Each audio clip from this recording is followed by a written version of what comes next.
A CPI do crime organizado no Senado termina no dia 14, mas protocolou hoje um pedido para prorrogar o prazo dos trabalhos por mais 60 dias. Pedro Moreira também acompanhando esse assunto. Pedro, agora depende do presidente do Senado Federal, Davi Alcolumbre. Algum sinal de Alcolumbre por aí? Pois é, Tainá, mais uma vez boa tarde para quem está com a gente a partir de agora. O relator da CPI, o senador Alessandro Vieira, foi quem informou que reuniu ali 28 assinaturas, ou seja, uma a mais.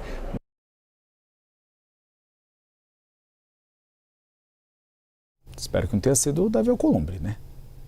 Que travou o nosso Pedro aí para ele não falar, porque a gente tem Isabel Mega que vai agora dar detalhes para a gente ao vivo sobre a estratégia da CPI. Oi, Isabel Mega, espero que não tenha sido você que tenha travado o Pedro Moreira. Conta pra gente, Isabel. Não, Pedro. Voltamos com o Pedro. Pedro! Não foi não, Pedro. Foi só um susto. Conta pra gente quais são as estratégias. Vamos fazer mais uma tentativa. Pois é, então, a CPI foi criada inicialmente para funcionar por 4 meses, né? E aí, Alessandro Vieira quer prorrogar por mais 2 meses. O que disse o senador hoje, quando informou que tinha protocolado esse requerimento? Que a CPI avançou sobre estruturas complexas de financiamento ilícito e identificou indícios de infiltração de organizações criminosas na economia formal com uso de mecanismos de lavagem de dinheiro sofisticados. E aí o senador também afirma que a CPI ainda tem um volume imenso de documentos para analisar, que não analisou, tem vários depoimentos importantes que gostaria de colher.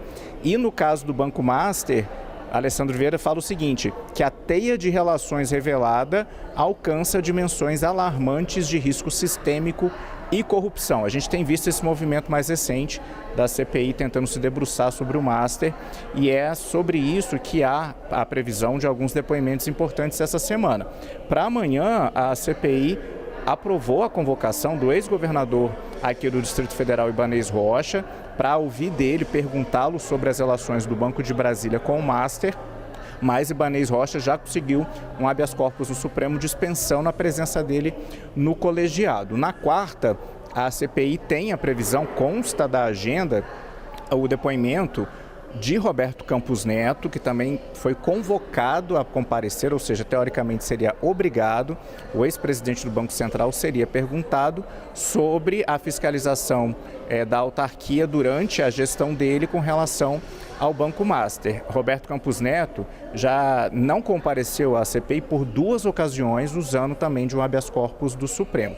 E na quarta, também, além de Roberto Campos Neto, está prevista a participação do atual presidente do Banco Central, Gabriel Galípolo. Ele o requerimento dele é de convite, né? Então ele não seria obrigado a comparecer, mas ele já disse para a cúpula da CPI que teria disponibilidade de responder aos senadores. No caso do requerimento para o convite de Gabriel Galípolo, é feita referência direta ao Master também. Por exemplo, os senadores querem perguntar a ele sobre aquela reunião que aconteceu aqui no Palácio do Planalto em novembro de 2024, de Daniel Vorcaro com o presidente Lula.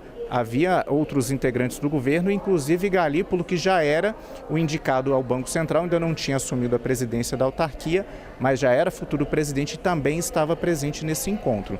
Então a CPI tenta atuar nessas 2 frentes.